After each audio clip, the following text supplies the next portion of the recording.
Our next conversation is actually a dear friend of mine who has known me since the messy teenage days, and now we're in the messy 40 days, and it's still really cute. Maureen is one of the strongest,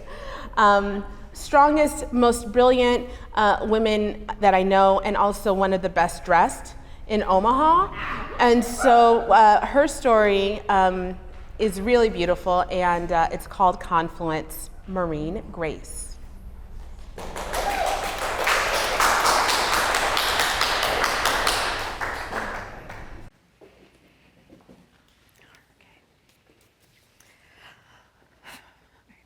August of 2017 was the smoothest our ship had sailed in months. My son Jude, who was 3.5, was thriving. We had been through so much with him in his short life, and finally we felt like we had bested the rapids and we were finally into calm waters. Jude was born at 32 weeks after his water broke between 17 and 18 weeks, so his lungs never got a chance to fully develop. And his whole postpartum experience was far from normal. And now I was 8.5 months pregnant, the most pregnant I had ever been, with a healthy baby girl due at the end of September. Jude, after 2 years of intense hospitalizations, being trach and vent dependent, and having many near-death experiences, had finally received his gift of life, his double lung transplant 18 months before. He had now started school, he was finally getting the strength to learn how to walk and grow, and we were over the moon, and life was starting to feel normal. As August rounded out, we headed into Labor Day weekend, and things started to shift. Jude got a cold and his oxygen saturations were off. He'd been sick plenty of times before, and having almost no immune system will do that to you, but this time felt different. Jude and I were entrenched in each other. I knew him better than I knew myself at that point. I cried myself to sleep that Labor Day, knowing in my heart of hearts that we were at the beginning of the end of our journey, and I hated that I was right. He ended up in the hospital, needing oxygen for his lungs to recoup from a cold, and it was one of many inpatient stays through September. Over the next several weeks, instead of getting better, he kept declining and drastically each time. There were many emergency room admits, and let me tell you, a 38-week plus-size pregnant mom and a very sad, sick toddler do not fit well on an ER gurney together to snuggle, but we did it. We kept hoping that with time and rest, Jude would get better, that he would bounce back. He always had before. He never managed to kick the oxygen for the whole month of September. He couldn't go to school, and he only got to go for a week and a half, but he loved it. He loved every minute. Managing Jude's care was second nature to me, but a lot of it was really hard to do while extremely pregnant. Jude was luckily out of the hospital when I went into labor. Jude went to his grandparents, and John and I went to a different hospital to welcome Eloise into the world. Eloise, a name I chose because it meant healthy, and I wanted nothing more for her than to be born healthy. Eloise was born on her due date at 7 pounds, 11 ounces of perfect baby girl, and we spent 2 nights in the hospital in a cocoon that was protected from the heartache and the fear that we were experiencing with Jude's decline. We were discharged, and suddenly we had 2 very needy children with extremely different needs. There's a phenomenon in nature called confluence, or meeting of the waters. It's where 2 bodies of water, 2 rivers come together, but they never mix. Their makeup is so different. Different speeds, different temperatures, and sediments ensure that the waters don't mix. What took place over the next 6 weeks was our own personal confluence of Jude and Eloise's overlap. Their shared experience that ran side by side, but were never allowed to mix to become one river, one body of water. We brought Eloise home to meet her big brother, and we had a few nights of our new normal with round-the-clock feedings and sad alarms and crying from one or both kids, or one of both of us, honestly. It was exhausting, physically, mentally, and emotionally. When Eloise was just a few weeks old, Jude ended up back in the hospital again. Jude was a dutiful sister, taking naps in Jude's hospital room, nursing through rounds and snuggling with her big brother while he sat in his hospital bed. The postpartum snuggles I was looking forward to were contained to a small bed in a children's hospital where I would crawl in with both babies when I could. We were all exhausted, but we were all together. John and I split duties, neither of us ever getting enough rest, never feeling like we were spending enough time with either child, and we were just trying to keep our heads above water. But there was no more smooth sailing. It felt like we were bailing out water just enough to keep out from going under. I tried so hard to balance the newborn experience with Eloise I never got before with the reality of managing a very complex medical situation. Jude needed a bronch shortly after Eloise was born to determine what was going on with his lungs. And it was scheduled for the same day that I had scheduled Eloise's newborn photos. I wanted so badly to have that normal postpartum experience in the face of everything that was going on in our world. So I brought Jude down to the OR, I gave him a kiss and held his hand as he was sedated, and I left him in the care of his doctors and his father, and I went and took photos with Eloise. I was living 2 different parenting experiences at the same time.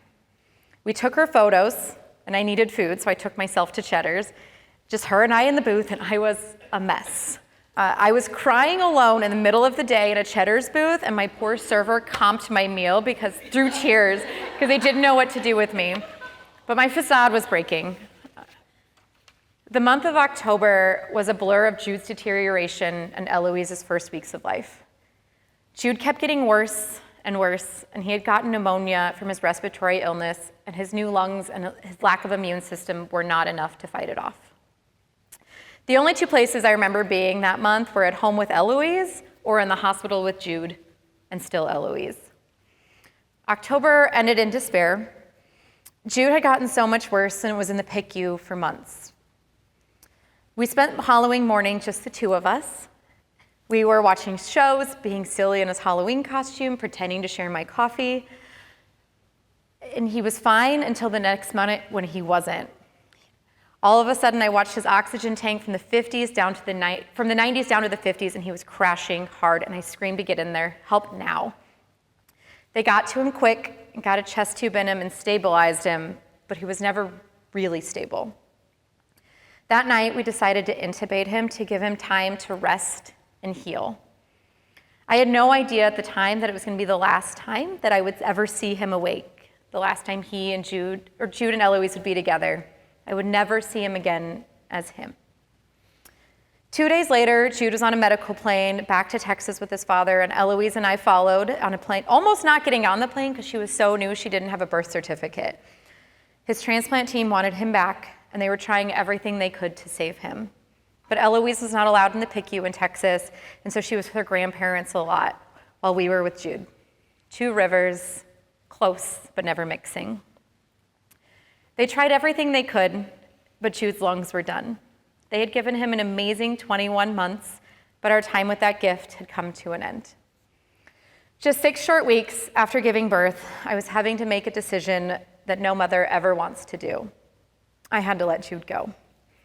We gathered our family and said our goodbyes to Jude, and he passed peacefully in my arms after 3.5 years of fighting for every breath he ever took. All I wanted to do was sink. All I wanted to do was crawl into bed and tune out every part of the world, because how could I go on when my boy was gone? When my purpose for the past 3.5 years was no more. My saving grace, my buoy, was my Eloise. You know the best part about babies? They don't give a shit about grief. Eloise still needed to be fed and changed and loved. She still needed me, needed us. She forced us to keep going when all we wanted to do was hide. Our lives changed dramatically overnight. We went from parents to Jude to parents of Eloise with just the tiniest blip of an overlap. Nothing was the same. One chapter slammed shut and we were shoved into our next without one of our most important characters.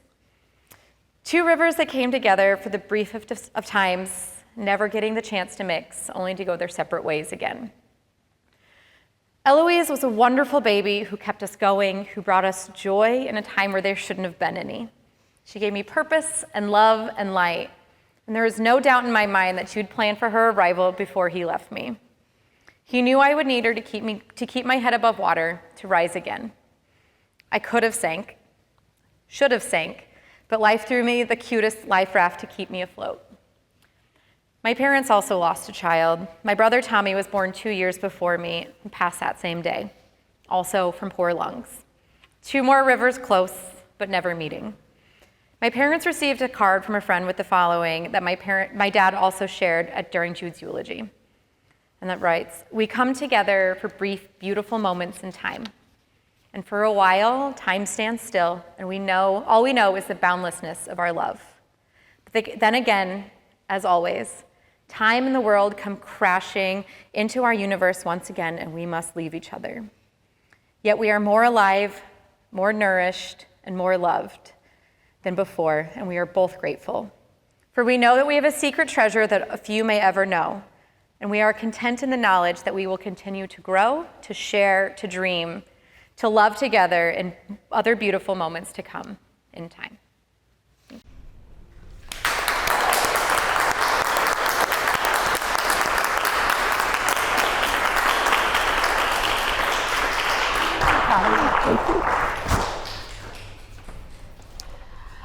As we go through these stories, I want to encourage you all to follow our storytellers on their social media.